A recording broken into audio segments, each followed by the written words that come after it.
I'm Anita Bush. And I'm Philip Johnson. And this is What's Good, Chicago? They say one man's trash is another man's treasure.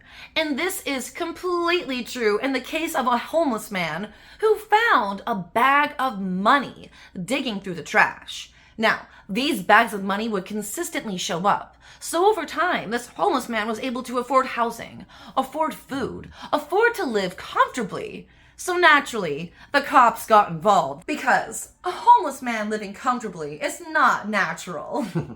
Can't have that. How'd you just fix your life? That does not happen.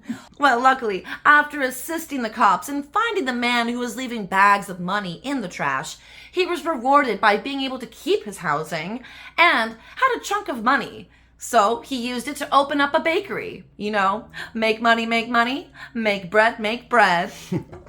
Speaking of money, some money laundering is afoot. DJ Envy of iHeartRadio's The Breakfast Club is up to his knees in it. His partner, Cesar Pena, I think it is, Pena, was taken into federal custody today for a real estate Ponzi scheme exceeding $17 million on just 4 rundown properties in New Jersey. iHeart will have to turn over files and paperwork. That statement hurts my heart.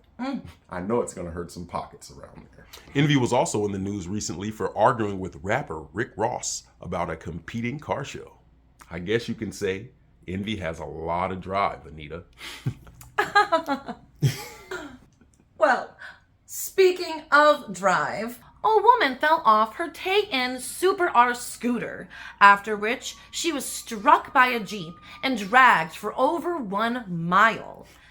The driver finally noticed, and the woman was able to be taken to the hospital, not dead yet, but in critical condition.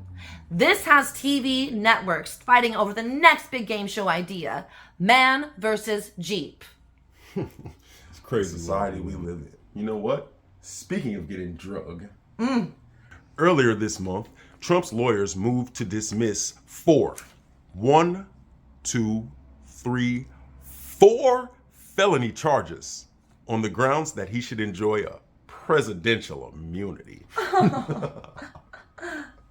The DOJ had this to say. Trump is subject to the law like 330 million other Americans, including congressional members and federal judges and everyday citizens. Well, there's so many things in there that, that I just want to pick out that weren't true, I'm just going to move on. Back to you, Anita. Speaking of lies, a man lied about having a heart attack over 20 times at a restaurant to avoid paying his bill. But since this, he has been arrested. Well, you know what?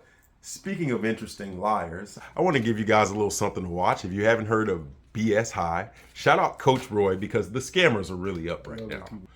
This guy would order 25 chickens from Walmart. He'd order them around 2 o'clock and wait till about 6 or 7 to go pick them up so that they'd be discounted so he can feed his fake football team of 50 kids. That sounds like the American dream. Inspirational. This guy found a way to break the system. The man started a fake school, had football players, 19, 20 years old, playing on ESPN, no classes or anything. And the funny part about all of this is he's not in jail because it's not illegal to start a fake school because they never thought anyone would do it. Who cares about education? I know, right? Well, anyway, we're going to need that HBO Max check for the free promo. I'm Philip Johnson. And I'm Anita Bush. And this has been What's Good, Chicago?